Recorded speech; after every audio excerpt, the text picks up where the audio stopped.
Congresso Inversão Magnética da Terra. Eu sou Viviane Aretusa e você está na palestra Sinais Climáticos e a Mentira do Aquecimento Global.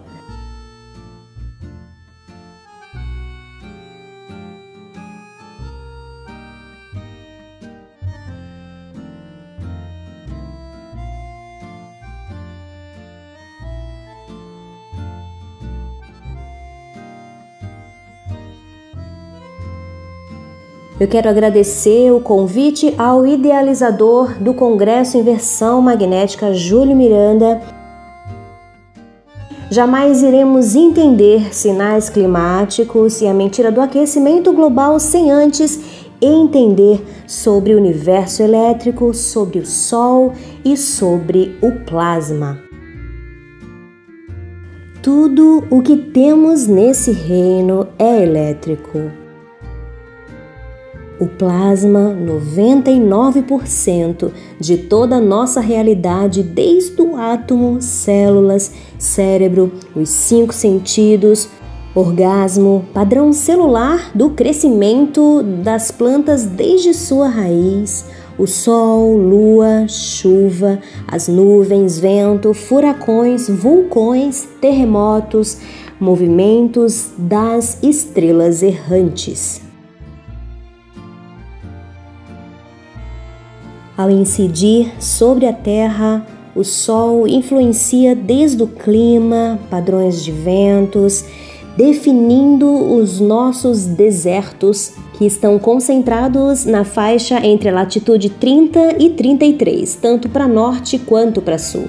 Ao norte, nós temos os desertos de Nevada, Utah, Colorado, Arizona, Novo México, Califórnia, norte do México, sul da Espanha, norte da África, o deserto do Saara. Também no Oriente Médio, Ásia Central, Irã, oeste da Índia, oeste da China. E ao sul, entre as latitudes 30 e 33 sul, o norte do Chile, que é o deserto do Atacama, o sul da África, que é o deserto do Kalahari, e 90% da Austrália. Sabemos que no Brasil, Porto Alegre também está nesse paralelo, mas por questões de que o oceano é bem próximo e a própria forma do continente, além da zona de convergência do Atlântico Sul, que são rios aéreos vindos da Amazônia, batem na Cordilheira dos Andes e descem para essa altitude, mantendo essa região úmida.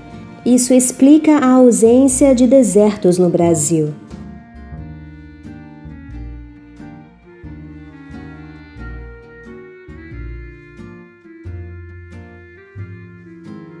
Mas por que essas regiões são desérticas?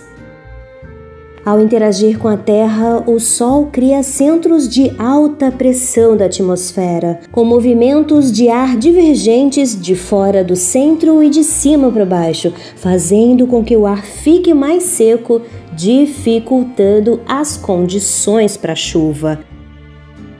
Esses padrões de vento coincidem com a movimentação do Sol durante o ano, regendo as estações e o clima. Por ter mais Sol na zona de alta pressão na faixa 30 graus norte-sul, causam ventos que dissipam a cobertura de nuvens, permitindo mais luz do Sol aquecendo o solo. Os conhecidos ventos alísios, que vão no sentido anti-horário. Todas as civilizações até os dias atuais fazem referência ao universo elétrico e ao Sol como principal influenciador do clima. Um padrão nos principais monumentos, como o obelisco, simbolizando um raio de sol petrificado, o falo reprodutor masculino, fazendo referência à força do plasma em tudo o que há. A cúpula em vários prédios como Capitólio, igrejas, Vaticano, museus, representa o campo eletromagnético da Terra, o ventre feminino, e também espelhos d'água presentes em vários monumentos, representando portais dimensionais, onde a junção desses três traz o novo.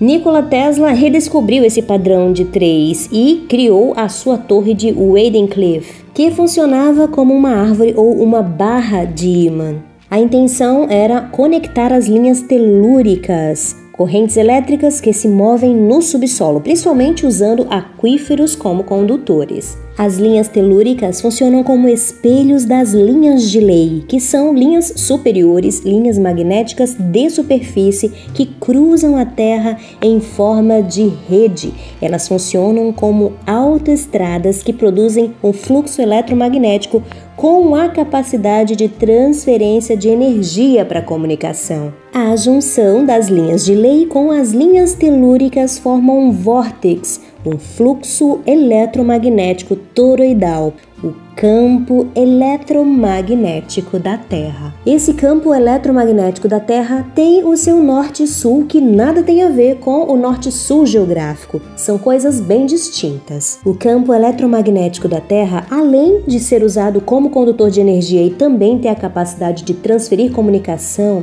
sua principal função é proteger a Terra da radiação solar vinda do Sol.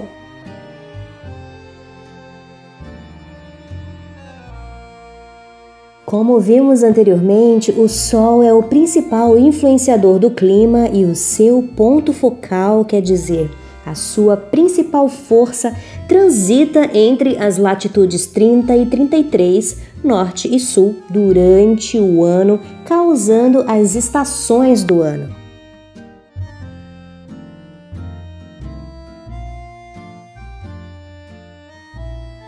A cada ano solar, o ponto focal transita alguns anos mais direcionado, mais focado, outros anos mais expansivo, como se ele atingisse mais lugares. Estes ciclos, eles têm a duração de 11 anos em média, ciclos estes que causam todas as mudanças climáticas da Terra. Os últimos tempos têm trazido uma preocupação maior, porque além do ciclo solar, estudos provam que o campo eletromagnético está enfraquecendo, o que nos deixa mais expostos às influências do Sol, intensificando fenômenos naturais como tempestades, raios, secas, reativação de vulcões, geadas, verões mais quentes e invernos mais frios. Estes acontecimentos climáticos funcionam como dores de parto para um evento macro, a inversão magnética da Terra, que é o tema desse congresso.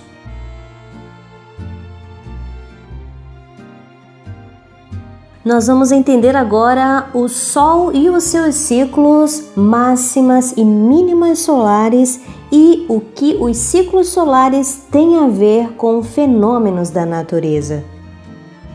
O Sol ejeta grandes quantidades de partículas com plasma de elétrons e prótons na atmosfera superior, atingindo a Terra, o que causa interferências geomagnéticas que se intensificam nos vórtices, que são aqueles cruzamentos de linhas telúricas, que são as inferiores, com as linhas de Ley, que são as superiores, mas principalmente nos polos, por serem pontos de maior incidência de magnetismo, o que causam as conhecidas auroras boreal e astral.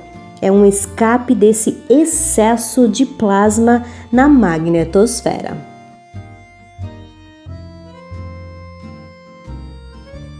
O Sol, que reflete no domo celeste como um espelho, emite o seu ponto focal, que forma um espiral e a cada ano se contrai e se expande, causando as estações, os solstícios. Você pode ter como base o bico de uma mangueira, que ao regar o seu jardim, você o expande e o contrai, horas focado, horas expandido. Assim é o Sol, que se expande e contrai o seu ponto focal em seu circuito anual dos solstícios de inverno e verão dentro de um ciclo de 11 anos e depois inverte a sua polaridade.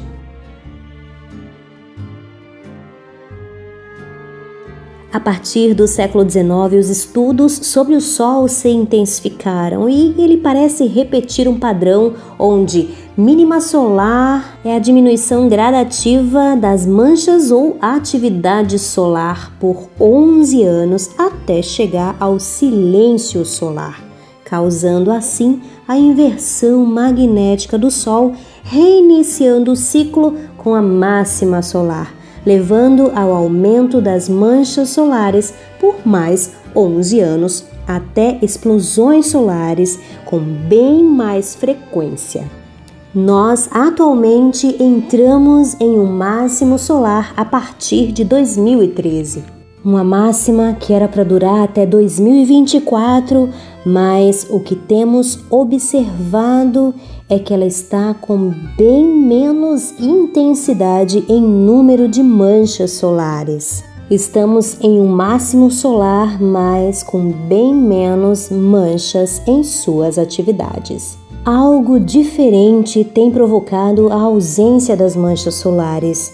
Provável a mudança do polo norte magnético e o enfraquecimento do campo eletromagnético da Terra. Seriam estas as dores de parto para uma inversão magnética da Terra? E o que os ciclos solares têm a ver com os fenômenos da natureza? São os ciclos solares quem ditam as regras. A elite tenta nos confundir com o calendário gregoriano, mas eles mesmos demonstram orientar-se pelos ciclos solares, pois a partir do ciclo solar número 22, em 1986, daí em diante, a cada ciclo de 11 anos, bate exato com um evento da elite global mundial.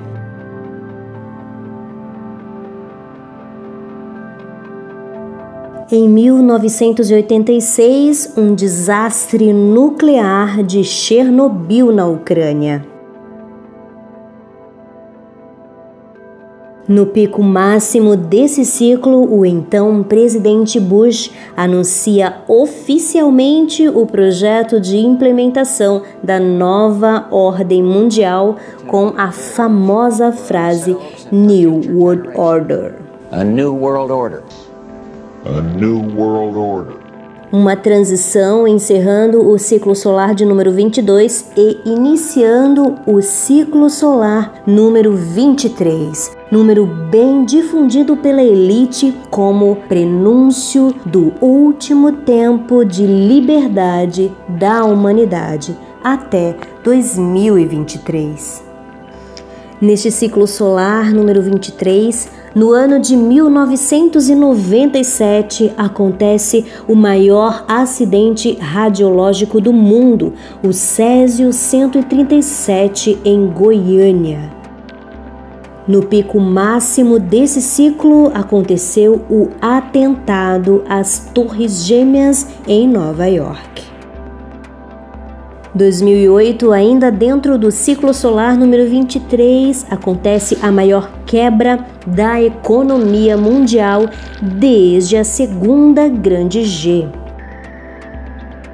E o que seria a máxima desse ciclo solar de número 23, exatamente encerra-se o calendário maia, que em 2012 seria o fim da contagem dos tempos, iniciando o fim dos tempos.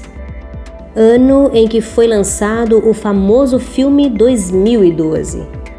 Essa contagem maia também é aproximada do calendário judeu, que acredita em 2020 estarem no ano 5780 a partir da criação do mundo.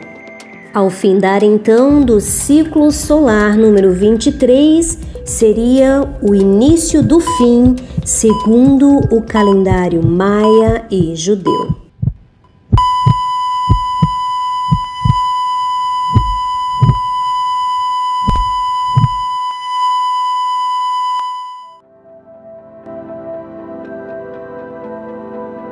Como que esses ciclos solares interferiram na história da humanidade? Ao analisar os últimos 2000 anos, podemos entender o quão influenciados foram pelos ciclos solares. No início da contagem dos calendários, houveram sim períodos mais quentes. Tivemos sim máximas prolongadas registradas na história, como o aquecimento romano, onde ao longo do Vale do Rio Reno cresciam oliveiras, pois as temperaturas chegavam a ser 6 graus a mais. Haviam plantações de uvas na Escócia e o que hoje é deserto no Saara, Tunísia, Argélia, Líbia, foram celeiros de Roma, oásis extremamente produtores e férteis. Todo o mundo era habitável. A população simplesmente cresceu e se multiplicou. Um período de máxima com muita produção agrícola e crescimento populacional foi seguido da Idade das Trevas, que aconteceu de 535 a 900 depois de Cristo. Um tempo frio e úmido, difícil para a raça humana. Trouxe fome, trouxe guerras, trouxe mudanças de impérios e decadência populacional. Temos um registro de uma citação de Procópio, historiador bizantino, que deixou uma frase sobre a Idade das Trevas. O sol deu sua luz sem brilho, como a lua durante todo o ano. Parecia excessivamente como o sol no eclipse. Um período sombrio onde há registros entre 800 d.C. a 829 d.C. a respeito do congelamento do Mar Negro.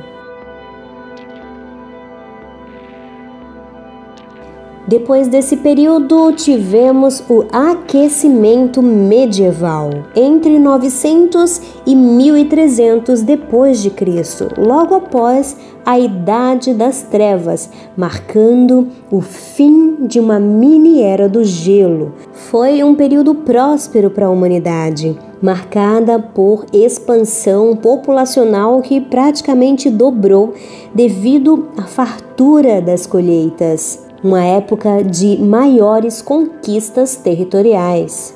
Verões mais longos e mais quentes, chuvas abundantes eram características desse período.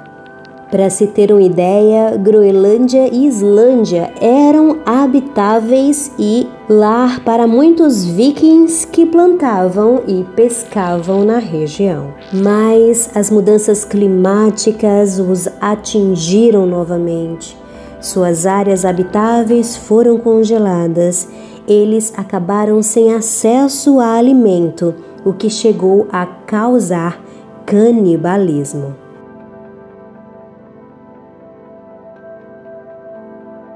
Chegou, enfim, mais uma mini-era do gelo, de 1650 a 1700 d.C. A partir desse período, temos uma medição mais precisa dos ciclos polares, que dentro desse período teve a total ausência de manchas solares por um longo período de tempo, denominado Minimum de Maunder. O clima instável gerou muita fome por provocar geadas nas plantações.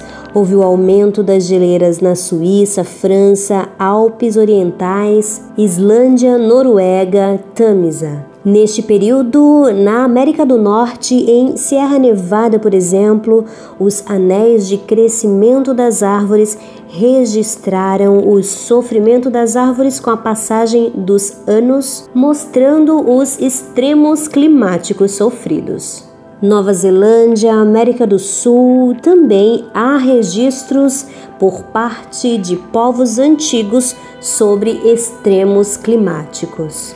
Uma mini-era do gelo que atingiu a todo o mundo.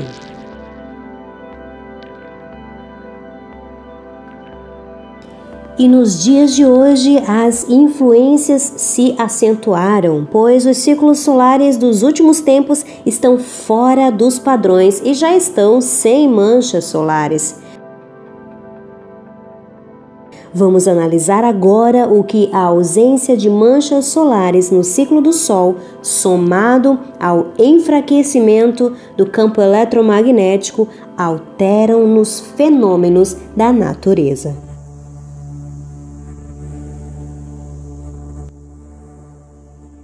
Em relação a vulcões, vapor de água e lava são os principais componentes em erupções vulcânicas. Variações no campo eletromagnético causam pressão ou a falta dela sob a superfície da Terra, fazendo com que o magma flua.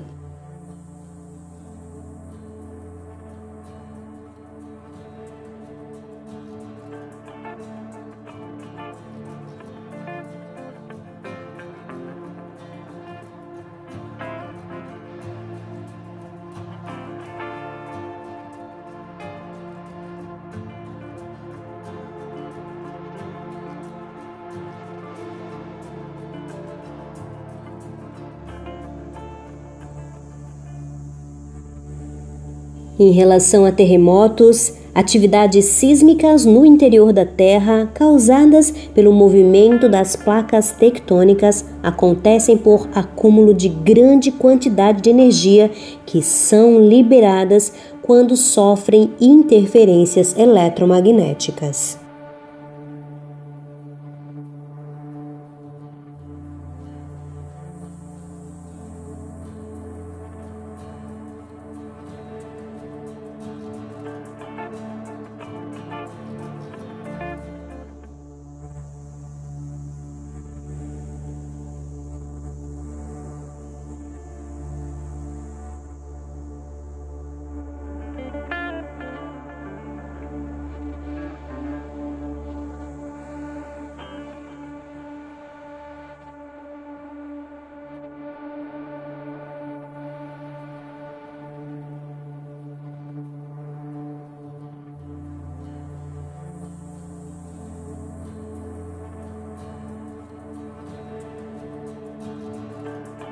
Invernos mais frios e verões mais quentes, devido ao enfraquecimento do campo eletromagnético e à ausência de manchas solares, percebemos que os céus estão descendo.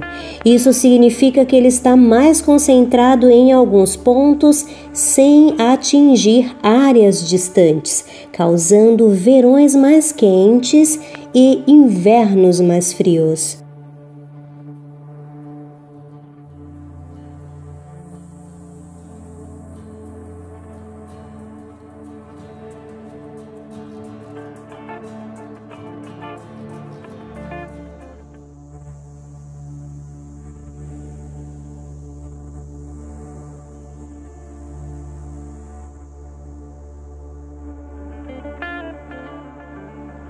O mesmo princípio que causou os desertos nos paralelos entre as latitudes 30 e 33.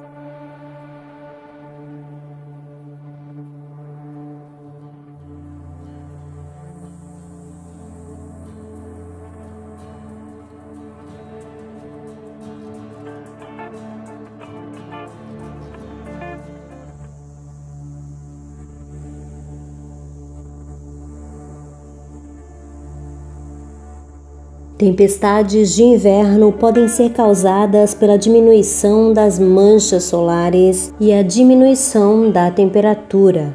Chuva congelada e tempestade de gelo são as mais perigosas tempestades de inverno.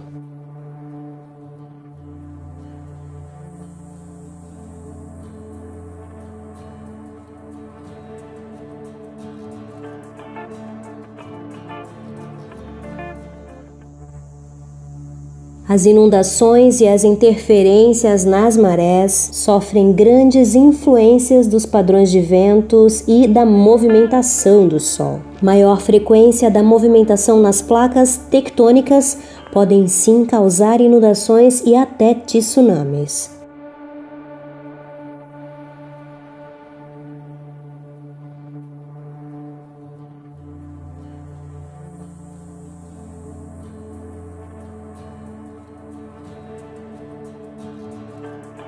raios causados pelo choque de partículas nas nuvens, uma separação de cargas elétricas positivas e negativas, descargas elétricas, um fenômeno que tem ocorrido com maior intensidade, descargas entre nuvens ou entre nuvem e solo.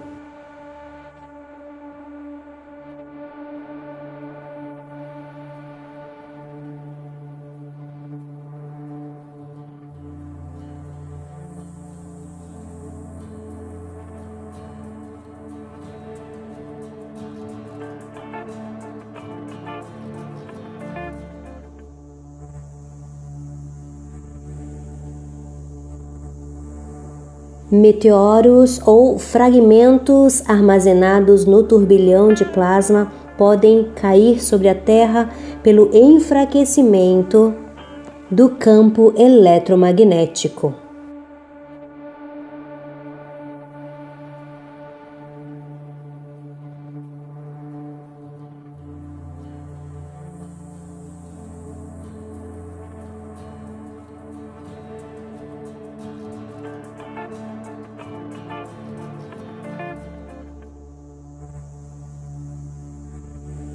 A diminuição ou aumento do nível do mar, o nível dos oceanos, sofre influência direta das marés. Podem ocorrer variantes entre 18 metros de secas e enchentes em um período mínimo de 12 horas. Mas é um evento que tem acontecido com bem mais frequência.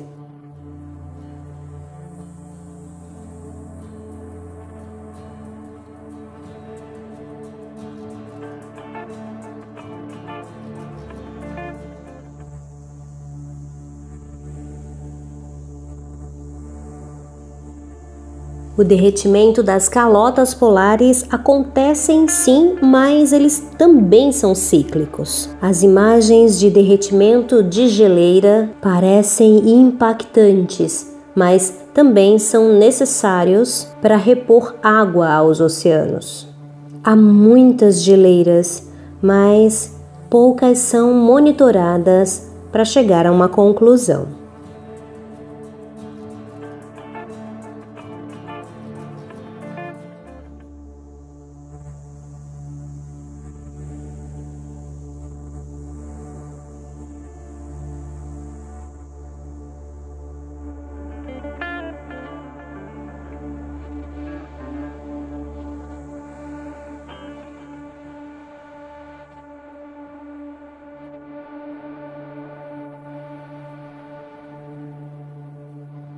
O reset eletromagnético é preocupante pela nossa dependência da tecnologia.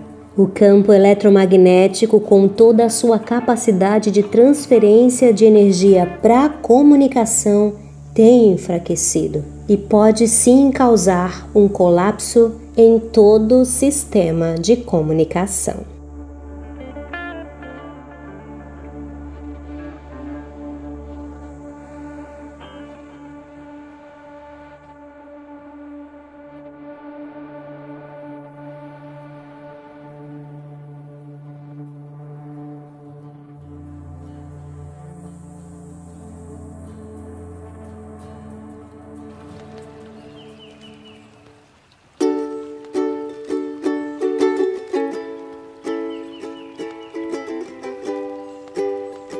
Mas e a água do planeta? Ela vai acabar? Água é sempre água, é um recurso infinito. O H2O, ele não se mistura com nada, você simplesmente o transforma. Pode destilar, pode evaporar, pode congelar, mas sempre volta a ser água. A água vai existir hoje e sempre. A preocupação é a respeito da privatização da água potável.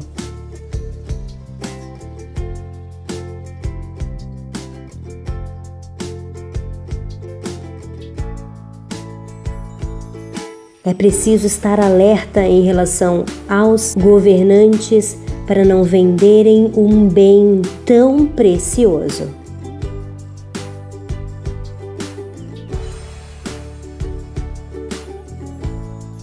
Água é direito de todos.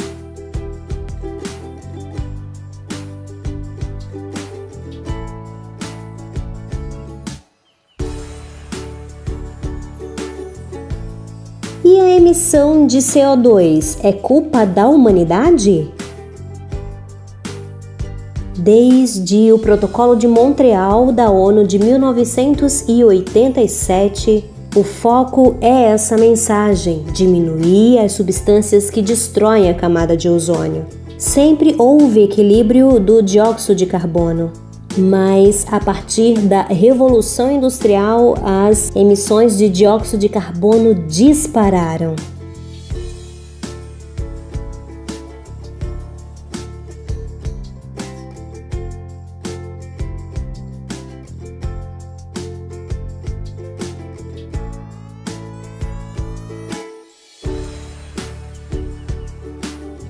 A humanidade tem parte nisso, mas é um percentual bem pequeno.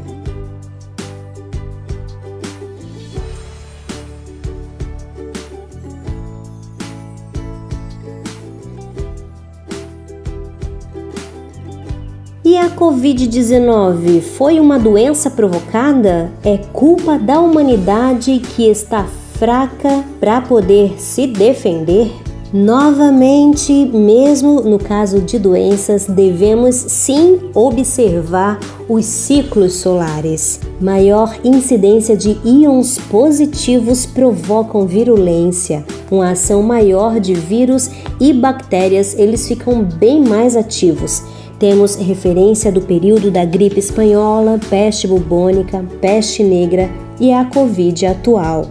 Nestes mesmos períodos de mínima de manchas solares, também aconteceram sinais nos céus de meteoros e de que descargas eletromagnéticas, além de aurora boreal vista de fora dos polos, demonstravam algo diferente no campo eletromagnético da Terra. Então, a ausência de manchas solares e a instabilidade do campo eletromagnético da Terra, aliado a íons positivos, ativam e fortalecem vírus, fungos e bactérias. Há suspeitas do vírus ter sido sim fabricado, mas a questão é o quanto que a população está atenta aos ciclos solares e se precaver, mantendo seu corpo saudável e nutrido para combater esses tipos de vírus.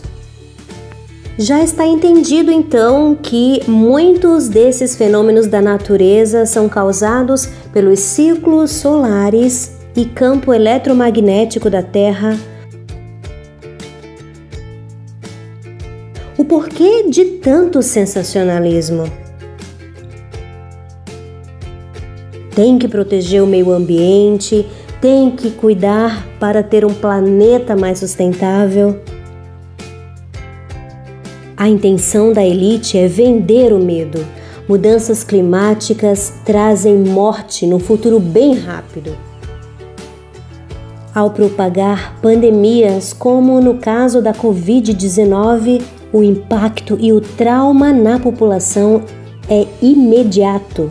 Então, apresenta-se a solução, que é cercear os direitos civis, criar mais impostos e atingir o controle total da humanidade.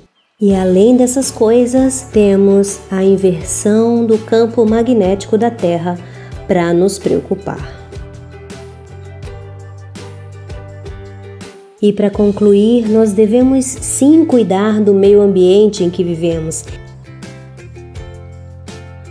Zelar pela nossa região, pelo lugar que moramos, nos preocupar em olhar ao redor e enxergar os vizinhos, observar as árvores em frente de casa e achar linda a florzinha mesmo sem arrancar, porque ela é bonita ali, na terra, onde ela cresceu. Permitir que pássaros sejam livres e que animais corram nos campos. Que rios sejam habitados por peixes. Este é nosso dever, pois somos parte disso tudo. Com essa palestra, eu espero ter mostrado a você que há coisas que estão unicamente nas mãos do Criador e que mesmo que eliminemos da terra todos os homens maus, toda a elite que governa unicamente para si, se findasse toda a intervenção das fábricas, das indústrias, toda a poluição, ainda assim a criação tem seus ciclos e nós não os controlamos, mas somos parte destes ciclos. E já que nos foge o controle, devemos aprender como lidar com a natureza, aliando-se à terra, pois somos todos um com o Criador.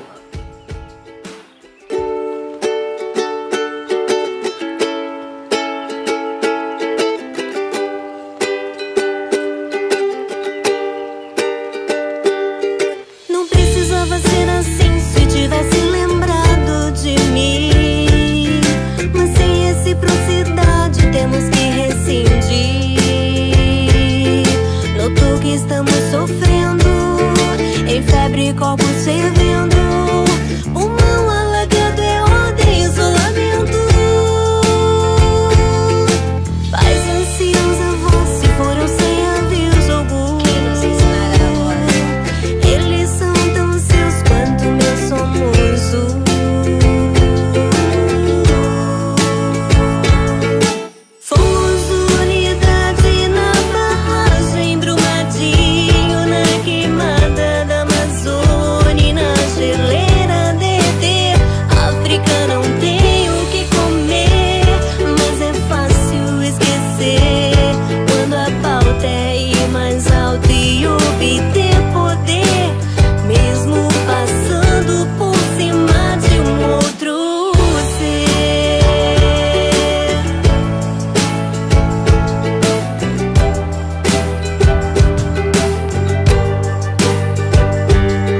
Não precisava ser assim, se atinge a me respinga em você. Consigo me recuperar, você também tem que crer. Eliminar as distrações, consumismo, obrigações. Qual doente tem que estar pra poder despertar? Medo inevitável, mas não se deixe enfraquecer. Vou ajudar a mostrar a beleza, novo amanhecer. Somos unidade pra parar e rescindir. Silêncio que faz refletir, imagem do outro